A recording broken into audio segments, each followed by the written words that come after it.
while we let that stir a little bit, let's move on. Talking point number 2. Yeah, so Americans abroad.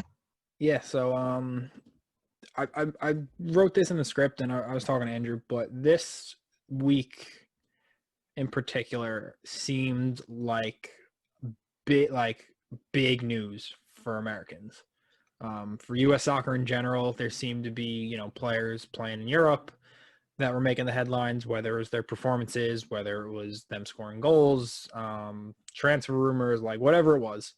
It just seemed like this was a good week for some of the younger names coming through. I know we've had, I don't know how many, 6, 7, 8 at this point from MLS look to make the move abroad. So obviously the Reggie Cannons that we mentioned at the beginning of the episode. I know Brian Rodriguez, not American, but another player that looks to be on his way out. I'm trying to think of there. I don't know. There are a couple, but it just, every time I was watching games and you look at the teams playing in Europe, it seemed like there was someone with either American like nationality, or someone who will, I say hopefully play for the national team one day, assuming our national team can get itself together and actually like qualify for major tournaments. Cough. So yeah, so I'll start with probably the most, I said big name, but the one who probably grabbed most of the headlines this week was Weston McKennie.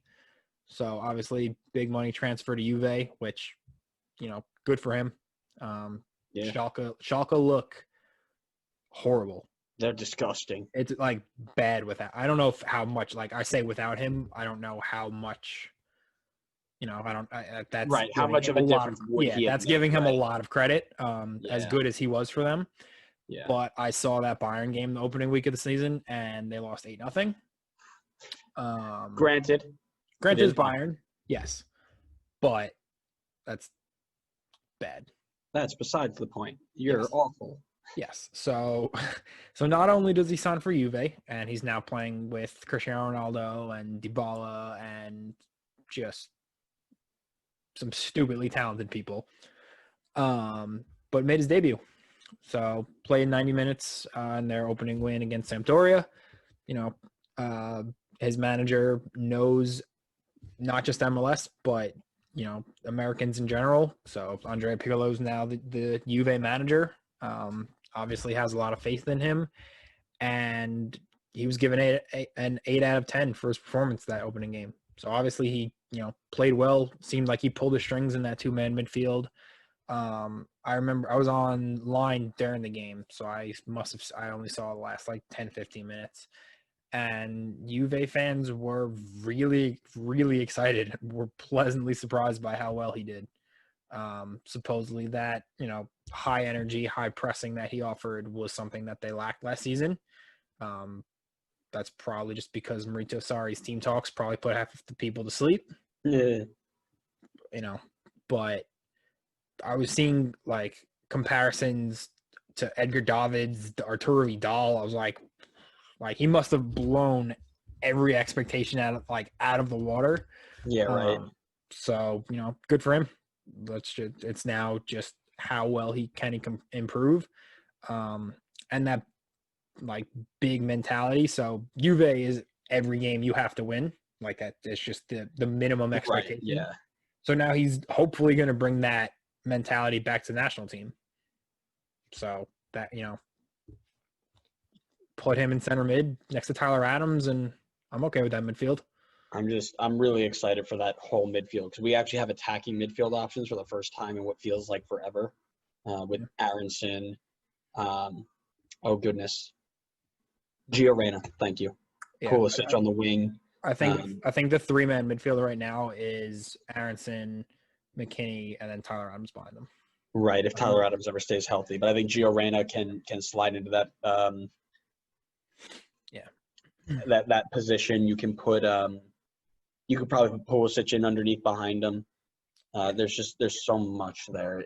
Again, there's so much hype that I'm trying not to buy into it, because I know supporting the teams that I do, if you buy into hype, you get let down. So I'm trying not to do it. Yes. But man, so much hype. Yeah. So the next player, and someone who I'm going to start watching a little bit more carefully, especially because right now the club he plays for is an actual dumpster fire, and I want to say it's because he's doing really well and not because the state of the first team is what it is right now. It's Conrad De La Fuente. So I hope this kid makes his debut for the national team this year. I don't care if it's in a friendly. I don't care if it's whatever, but like lock him up before he chooses to go to play for Spain. Yeah. So he made his debut for Barca, 3-1 win in preseason. He will probably spend most of the season with the B team from what it looks like. Which is, he's 17. Like that's but say you're 17 playing on you're basically one step away from one of the best teams in the last 10 years. I that's fine. I don't expect him to come in and take that one of those starting spots. However, Ronald Koeman seems pretty high on him. So with enough consistent performances for the B team and that attacking lineup looking like Suarez is on his way out, Griezmann's hit and miss, Dembele's never healthy, like I could see him getting game time, which would be awesome. Yeah. So we will see. It's definitely one I'm going to start keeping an eye on more, especially when he is with the first team. Yep.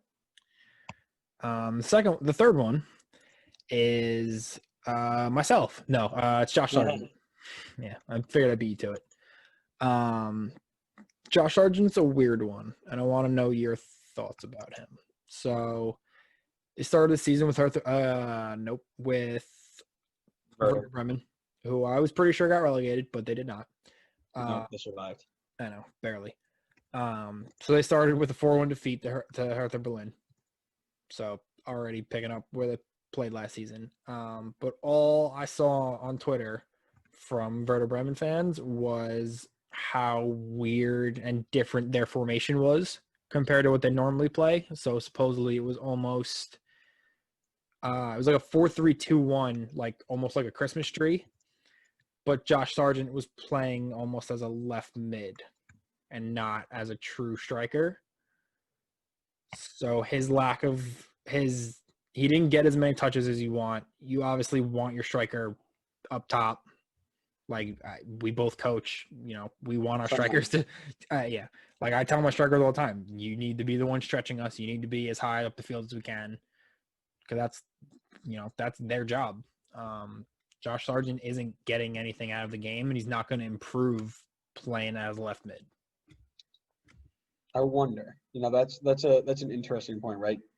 Is that going to benefit him in the long run when he's still sitting behind, whether it's right or not, still sitting behind Josie Altidore, Gyasi Zardes? I mean, you could probably put a few other names up in the same category as him, right? I haven't watched the USMNT in a long time, so I'm blanking on some names. So if I thought the national team was going to play with an outside mid, I would say it's probably beneficial to him to learn that position and, maybe increase his playing time that way, because then you offer a little bit more versatility to play left mid or striker. Mm-hmm.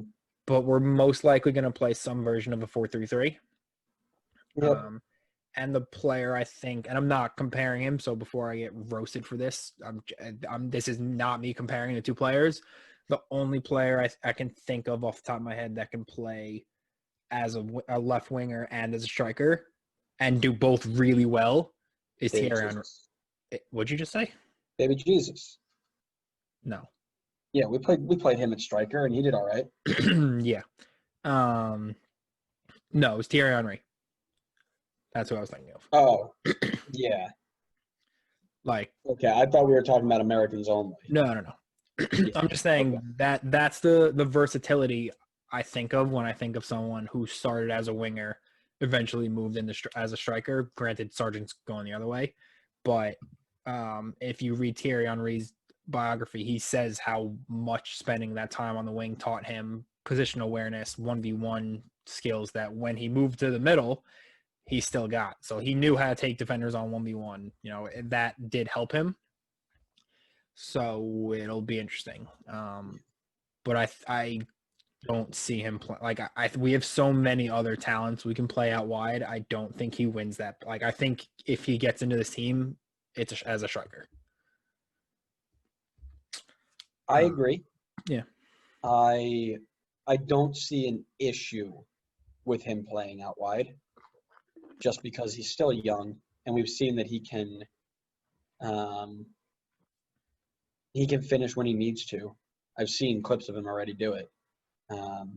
So I am not upset with him getting out there, getting a different view, because who knows, he might be a very, very good winger, which is something outside of Pulisic, who is hurt every other day because the technical staff in England who can't keep him healthy. Well, this wait a joke club. No, but right, he's always up and down being hurt. So if we have a second option there, I don't have an issue with that. Yeah, it'll be interesting. It's just my worry is that by the looks of how they played, Werder Bremen's going to be battling relegation again this season. So playing him out of position when you kind of need to be picking up points, like, I don't know how well that's going to necessarily go for them long term, but we'll see. Yeah. Okay. All right, player number 4, baby Jesus himself, Gio Reyna. So I would kill to be in this Dortmund team right now with the number. Like, it just looks like so much fun. He scored his first career goal the other day. Pass from Jude Bellingham, turn, right-footed finish to the bottom corner. Is he corner. also an American? Jude Bellingham is English. Damn, that's unfortunate. Yeah. But if you look at the Dortmund team right now and the number of players like under 21, 22 that they have, and just the talent that these names have, is frankly ridiculous. Like, it's just unfair. And I can't wait to see them eventually play for Bayern in like 5 years. Yeah. I said that to one of my friends, and I was joking. I'm like, oh man, this looks like a really good meme that you would like. You should take a look at it. And she's like, shut up. Yeah. So you look at not just Gio Reyna, who at 17, whatever he is looks like he's locked in that starting spot in the midfield. You have Jude Bellingham next to him. You have Erling Haaland, who's frankly not human.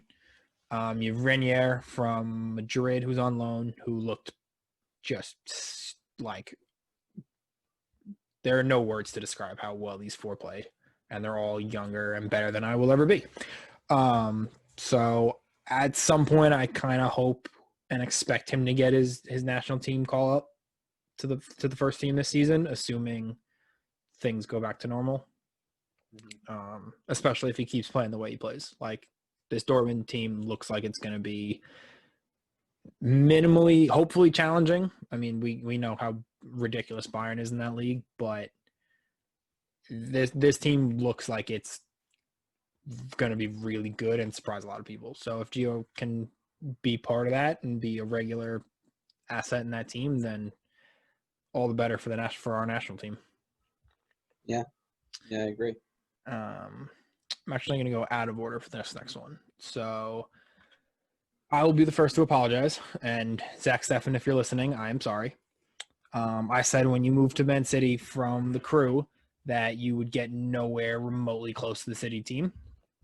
And when I watched you at Fortuna Dusseldorf last season when you were on loan, I watched you just get scored on and scored on and scored on and scored on and scored on. Granted, that was probably because the team around you was not that great. You can only save so many as a goalie, but true. Yeah. So that's fair. And with City's ridiculous spend every season, I kind of assumed that they, if they ever needed another goalie, whether it was to replace Ederson or to replace Claudio Bravo, they would just bring in somebody. And they very well still might happen. They still might. Claudio Bravo looks like he's on his way out. So Zach Steffen was on the bench today for their game against Wolves, which they won 3-1, I believe. But at the moment, looks like he's the backup. So God forbid anything happens to Ederson or they have a cup game, like Zach Steffen very well may play for them, which is huge. Like I think, yes, Brad Friedel, but I'm going to say Tim Howard is the last American to play in the Premier League and like actually do well. Guzan. I'm still going to go with Tim Howard. Yeah. Oh, I agree. But Guzan played for Middlesbrough, right? When Valdez. Borough and Villa, yeah. Yeah. And then the other one played for Tottenham. Yeah. That doesn't count in my book. So. And then last but not least, a player who, God, I want him to go to Bayern so badly. Please.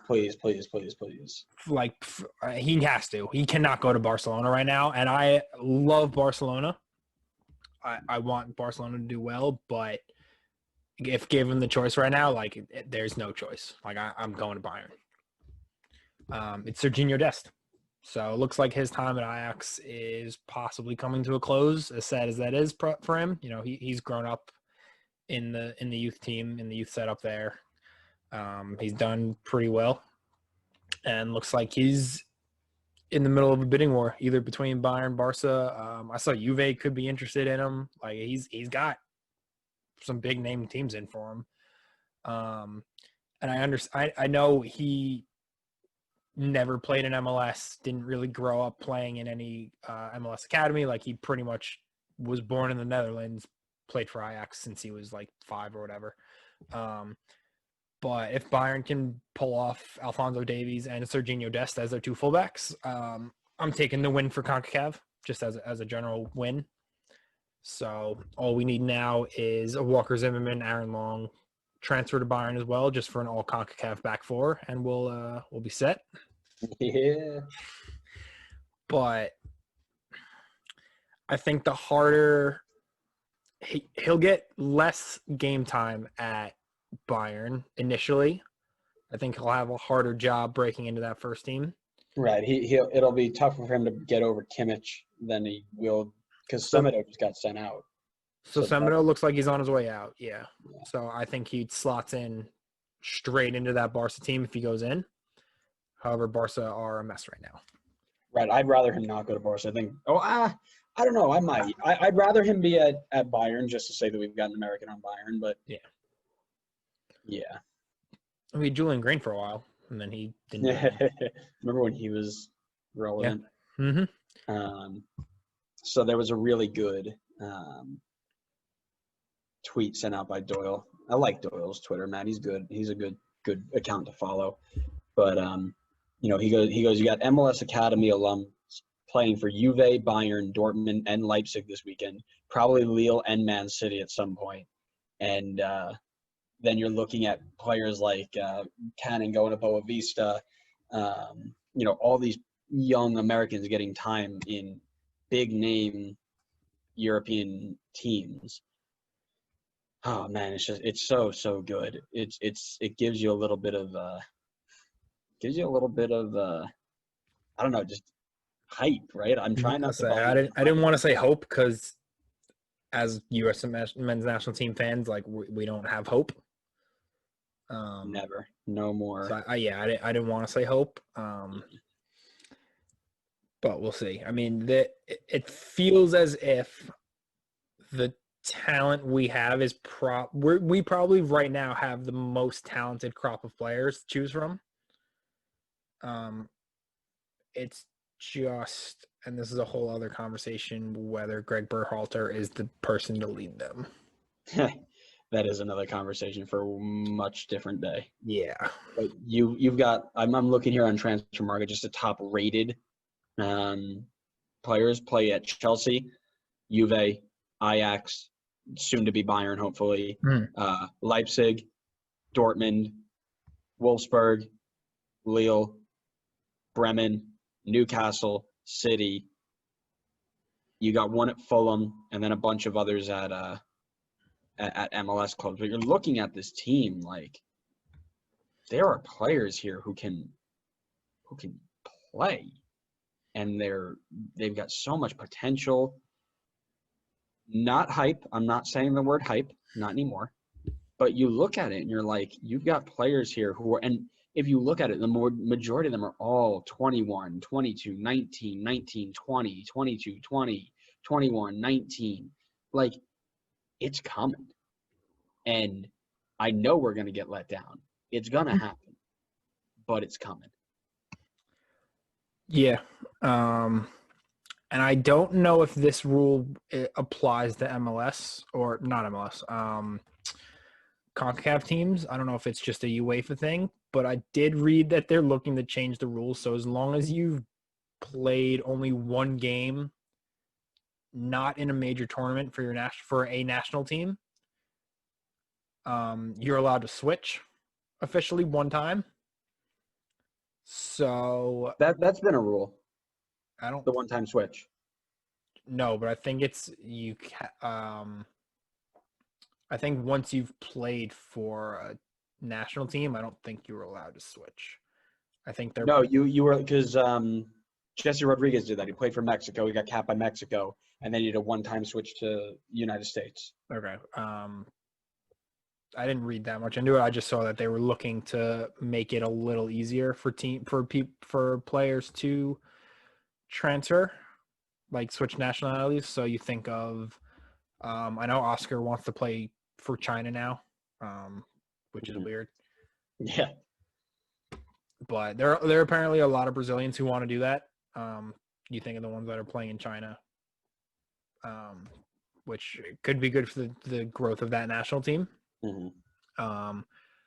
So I'm going to use this, and I don't even know if it's a possibility. I don't know if he has links to the U.S., but I'm going to start the petition for Ayo Akinola to become an American. I agree. So, Ayo, if you're hearing this, I know there are a bunch of young Canadians that I'm sure you're friends with. I'm sure it's a very exciting young team to be a part of. I don't care. Come play for the U.S. Like, I will buy an Akinola jersey if that's what it takes. I agree. I think he'd be a lot of fun to have up there. Just another. He looks like a mini Josie, right? Josie's been very, very successful for us. So I say let's go for it. Yeah, man. I think there's a lot of potential here. Lots of youth players that can be really, really good. I mean, you still got Gianluca Busio too, right? 18. George Bello, Ayo Akinola we talked about. And again, we're looking at transfer market values, and again, this is just a website. I don't know what it really gives you. Where the first page, everybody's over $3 million. You know, last time I saw 30 or 25 Americans with transfer market values over $3 million. Never. There's a good trend going on right now. There really is. So, not hyped, but excited. Not hyped, but excited. Mm-hmm.